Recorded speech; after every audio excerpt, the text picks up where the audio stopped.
educativo.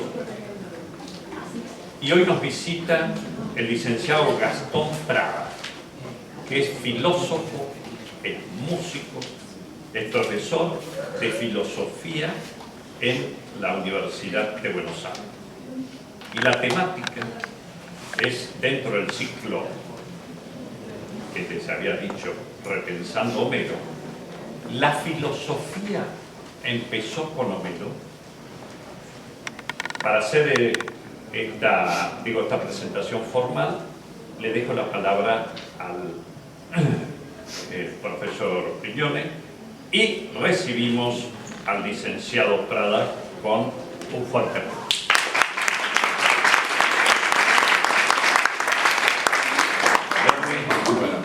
Muchas gracias, Roberto, profesor Yermoli. No tengo mucho más para agregar a lo que dijo el profesor, fuera de, una vez más, agradecer de parte de Cariati y de la Asociación Argentina de Cultura Helénica la oportunidad de poder seguir participando de este ciclo tan extraordinario de actividades que lleva adelante la cuarta cátedra de medicina. Como dijo el doctor, y sobre todo esto lo comento para quienes no hayan estado la vez pasada, la temática de estas 4 conferencias, las 2 primeras de ahora de agosto y las 2 primeras de septiembre, tienen que ver con abordar la figura de Homero y, así como el profesor Bustos en la ocasión anterior nos hizo una introducción a Homero muy exhaustiva, creo, para el poco tiempo que teníamos, lo que en estas 3 próximas conferencias va a suceder es verdaderamente repensar a Homero desde perspectivas bastante distintas a las actuales.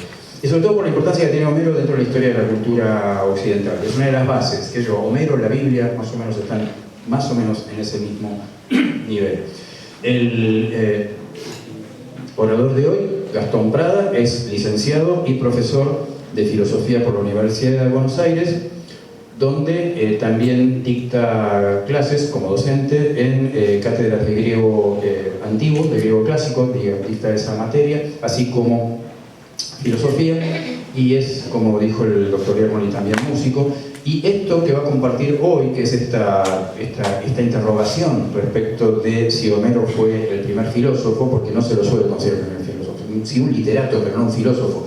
El primer historiador de la filosofía, que es Aristóteles, hace nacer a la filosofía un par de siglos antes, y Homero estaría un par de siglos más atrás. Un poco esto es lo que va a traer hoy el licenciado Prada, que tiene que ver con su tesis de grado, pero también ahora con su tesis doctoral, que está llevando adelante en la Universidad de Buenos Aires también. Entonces, va a compartir estos contenidos que acabo de comentar, pero me comentó también que había estado buscando en estos días y haciendo particular énfasis en la relación de estos contenidos recién mencionados con el área médica que alberga lógicamente, temáticamente a esta cátedra y a esta universidad. Así que entonces, nada más que agradecerles nuevamente su presencia, a vos también, Gastón, tu participación, y nada más.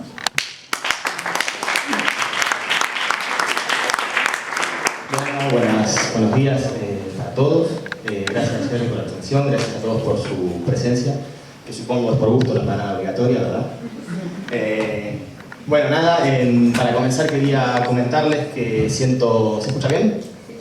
Bien. Cierta cercanía con la Facultad de Medicina, porque mi padre era médico, era doctor en nutrición, mi madre es médica, ella se dedica a la ginecología, a la obstetricia, bueno, tiene 11 especialidades, higienista, perito, bueno, tiene 11. Dejó de estudiar a los 62 años, estaba haciendo la número 12, que era reumatología, y dejó de estudiar ahí a los 62. Así que, bueno. Mi tío también era médico, hermano de mi madre, y mi abuela costurera. Pero bueno, tuvo que trabajar duro para sacar a sus 3 hijos profesionales, 2 de ellos médicos. Así que nada, supongo que hay cierta cercanía energética familiar con esta universidad. Y pensé que tal vez no era casualidad que, no sé si ustedes saben que el padre de Aristóteles también era médico. No es que quería trazar un parangón entre Aristóteles y mi persona, ¿no? Está bastante lejos, pero bueno, el padre de Aristóteles era médico y tal vez pensaba que hay cierta relación entre la medicina y la filosofía, o la medicina y las humanidades, tal vez no sea casual que ustedes tengan que estar acá un poco escuchando estas conferencias, porque creo que la medicina o la labor del médico está muy relacionada a lo humano, ¿no? A esos valores humanos que tienen su máxima expresión en las ciencias humanas. Así que creo que es importante en la formación de un médico tener estos conocimientos de las ciencias humanas, y en este caso, bueno, la filosofía. Sobre el título de esta charla, como decía Jerry, un tanto provocativo, si la filosofía empezó con Homero, porque ustedes tal vez han escuchado alguna vez cuándo comenzó la filosofía. Les pregunto a ustedes, si me permite, ¿cuándo tienen oído que comenzó la filosofía? ¿Pueden hablar? Yo soy el conferenciante, pero puedo hablar.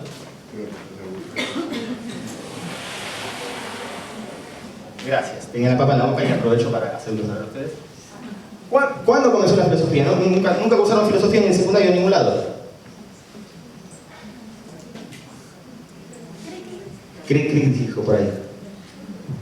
¿Nadie? ¿Teo? Bueno, Parménides. Ahí está, gracias, Teo. Parménides. Parménides, Heráclito. Claro. Bueno, siempre canónicamente nos enseñan, no digo que esté mal, es válida la visión, que la filosofía comienza en el siglo VI a.C., en la Jonia, lo que sería la actual Turquía, pero en ese momento representaba la Magna Grecia.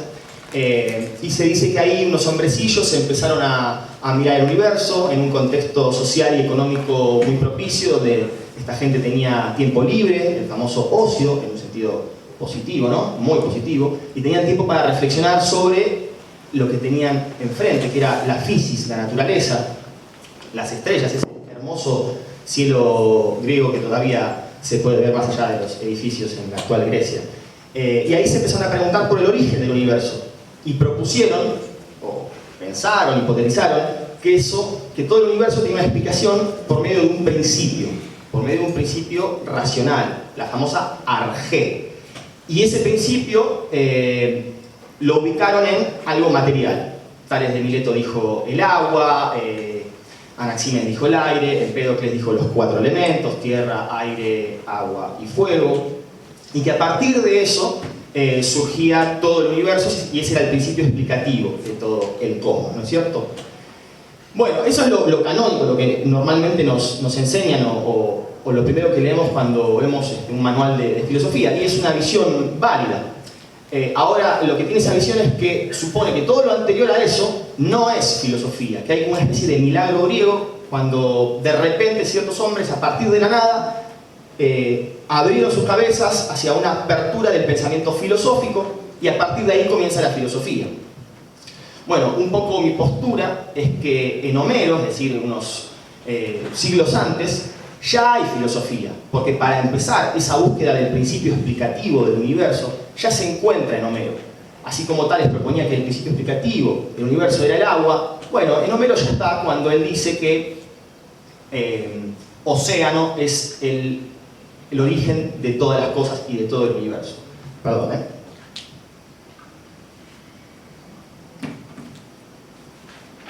Ahora bien, no me quiero poner muy en técnico en todas las razones por las cuales, esa no es la única, yo postulo un poco que la filosofía comienza con Homero, pero sí quizás algunas notitas al respecto, diciendo que quizás el pensamiento filosófico en Homero no comienza tanto poniendo el énfasis en aquel principio explicativo, sino en las problematizaciones filosófico-políticas que en los poemas homéricos, que ustedes ya no sé si han leído, pero han escuchado por lo menos a partir del profesor Bustos la conferencia pasada, la Ilíada y la Odisea.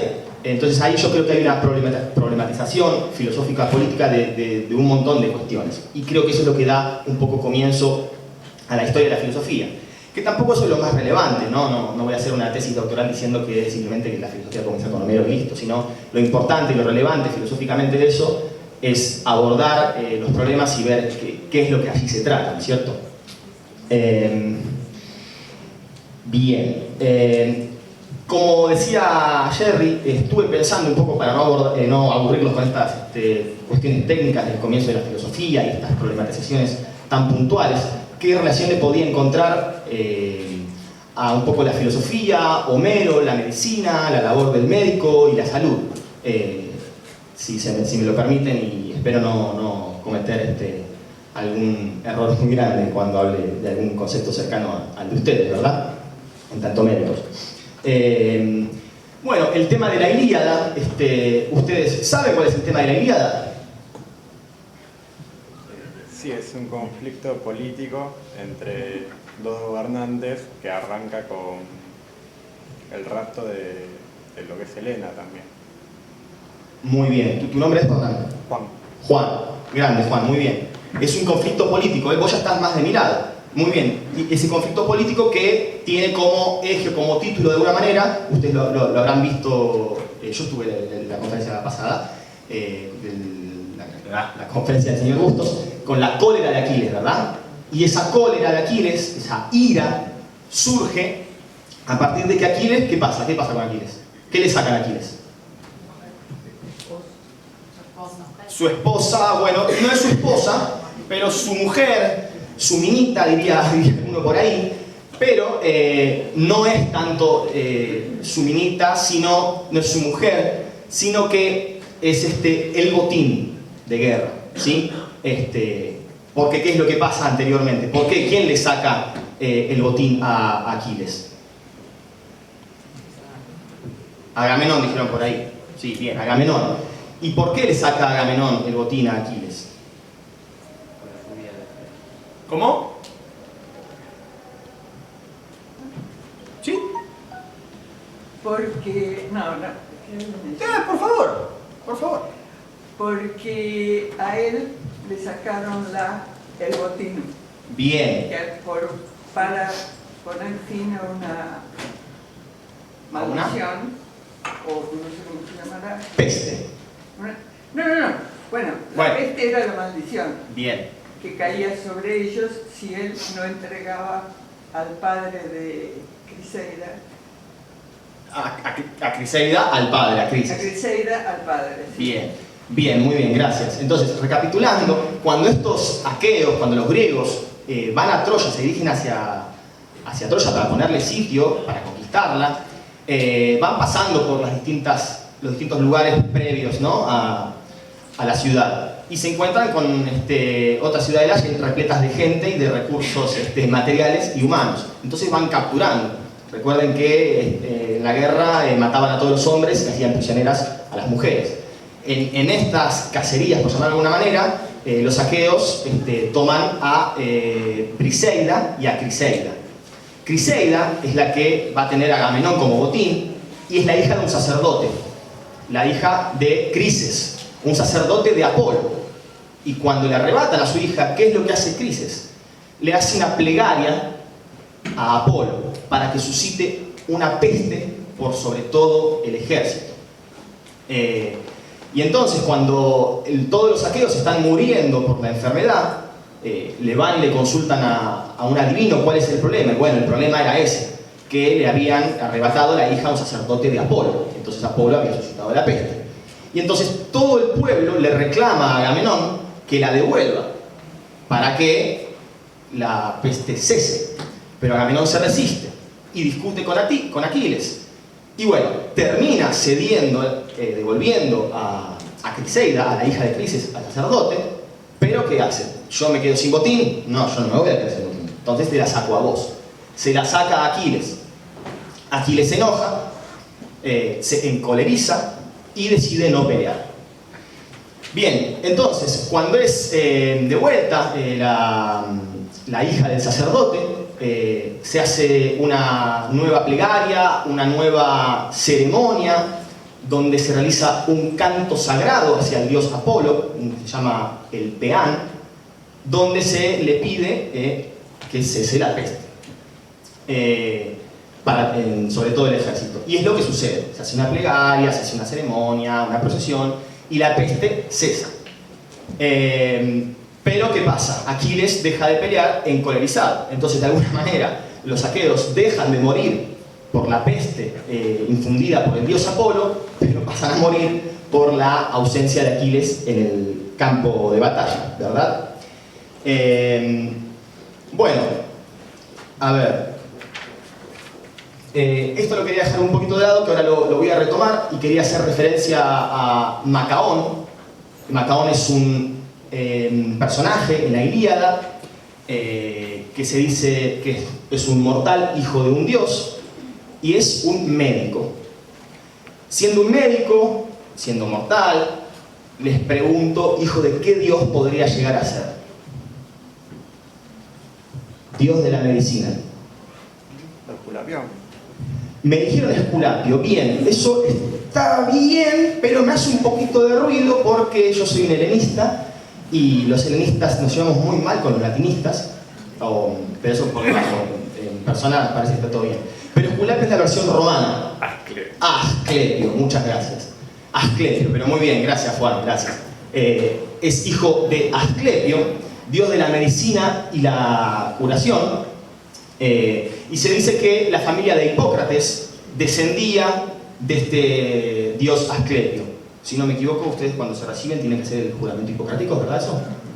Bien, entonces, toda esta cosita que puede parecer un cuentito de los griegos que pensaban en el universo, con el agua y todo eso, que les puede parecer muy sencillo, eso es un poco lo que da razón a toda la medicina occidental, porque a partir de esa especulación científica, a partir de esa apertura del pensamiento, es como ha surgido toda la ciencia y todas las disciplinas occidentales, incluida la medicina, y por supuesto Hipócrates es hijo de todo ese pensamiento y todos los tratados hipocráticos que dieron como resultado la medicina occidental antigua, medieval y moderna, ¿verdad?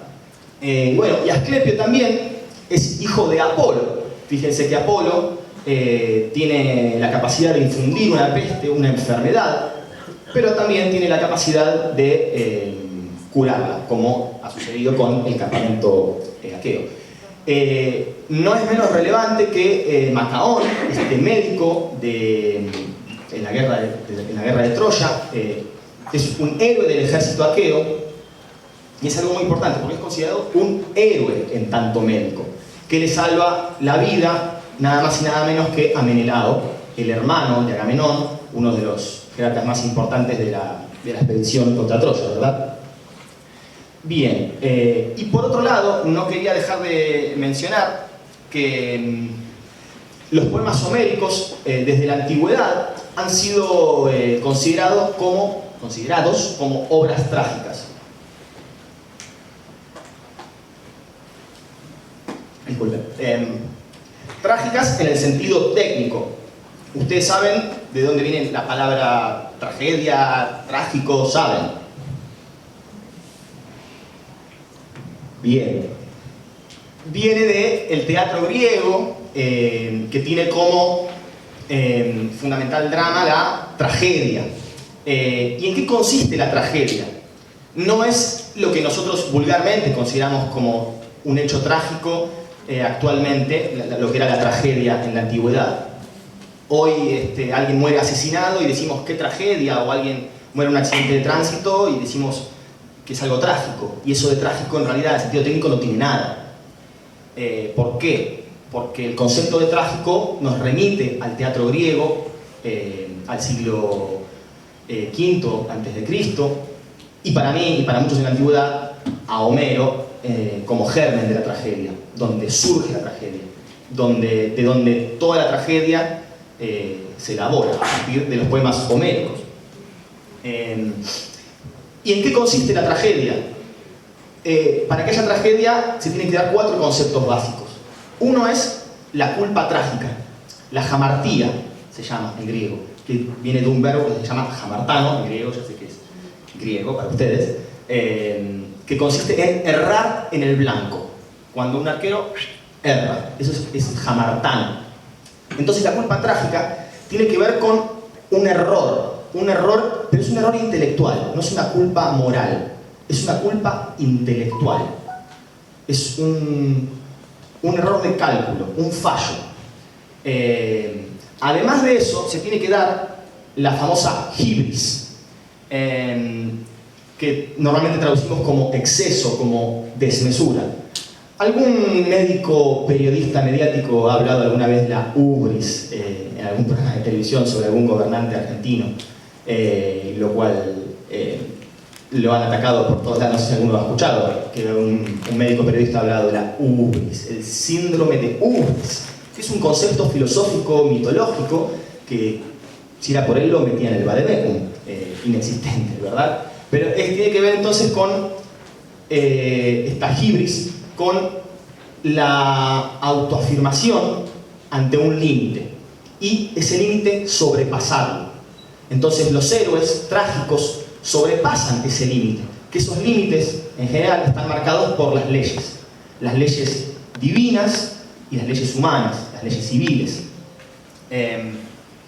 Otro de los conceptos que se tiene que dar para que haya un hecho trágico o, digamos, un evento trágico es precisamente un conflicto trágico, es decir, una situación en donde hay que decidir entre dos males.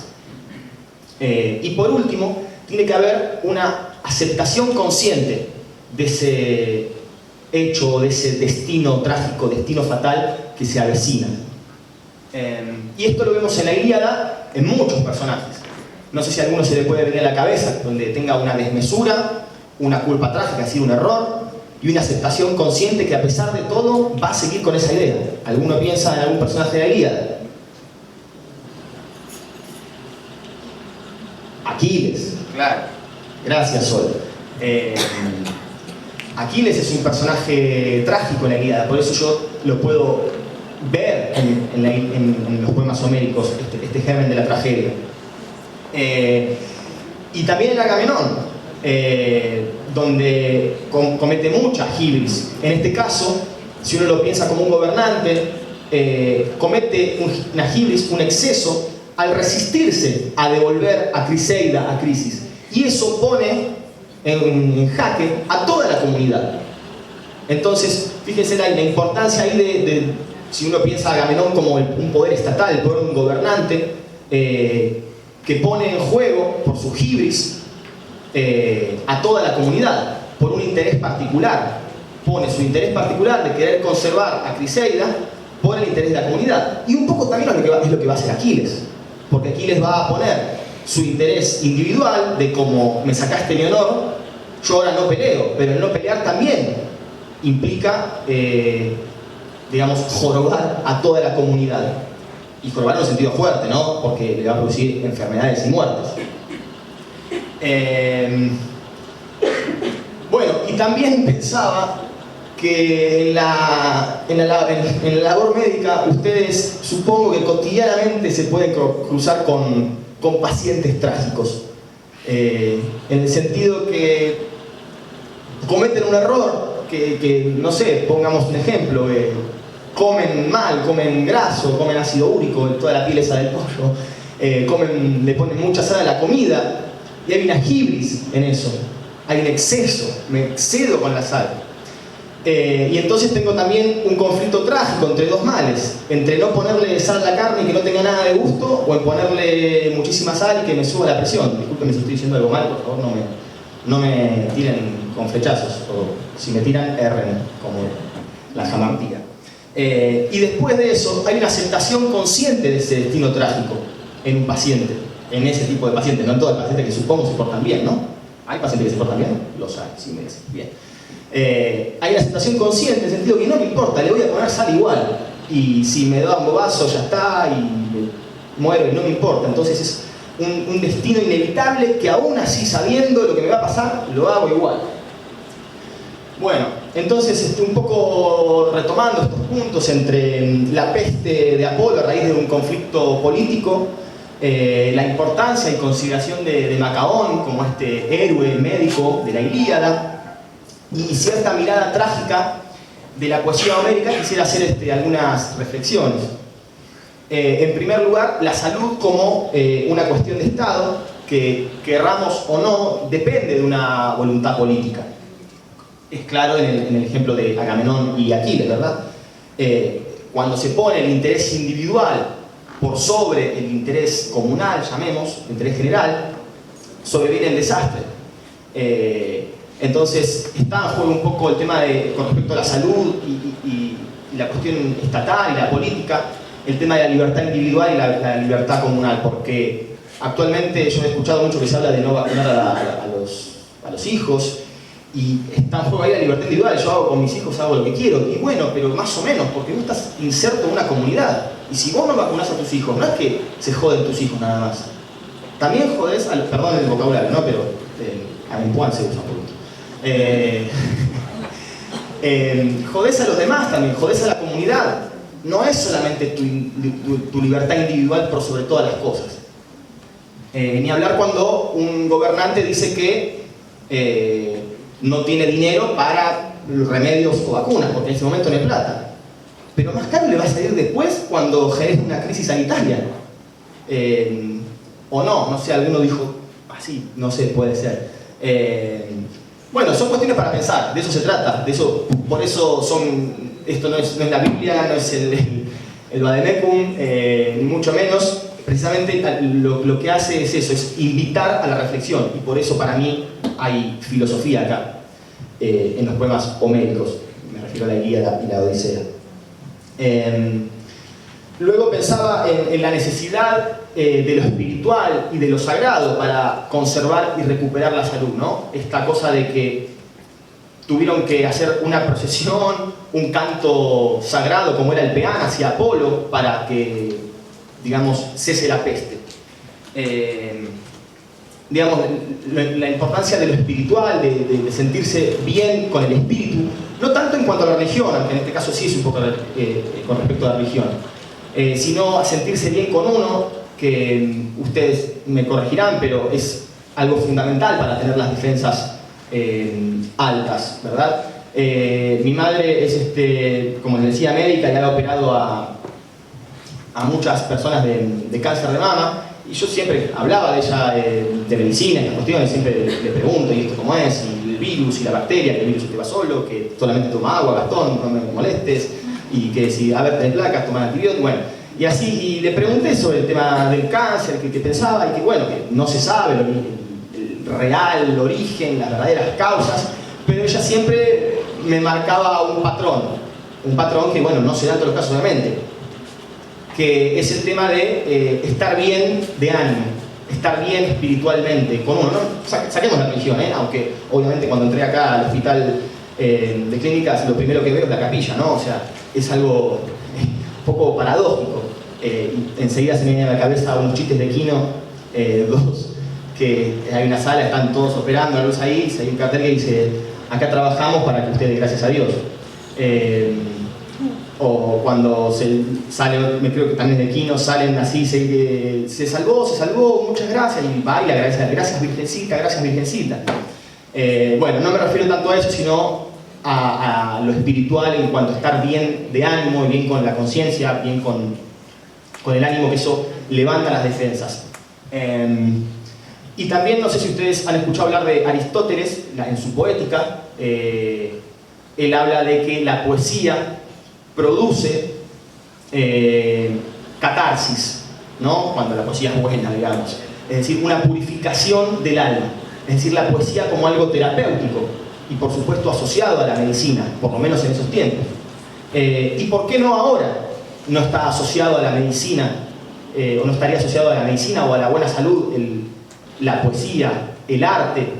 Porque entiendo que todos tienen su trabajo y supongo que bueno, ustedes son médicos ya, de alguna manera o de todas las maneras posibles, y les gusta, pero hay gente que no le gusta su trabajo, y si lo único que tiene es su trabajo, la verdad que el espíritu se opaca muchísimo, y entonces es muy necesario, si no quieren la poesía, el arte y otras cosas que hagan bien al espíritu.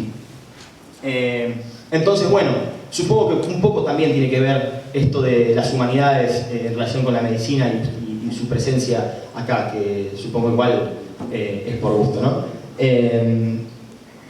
Bueno,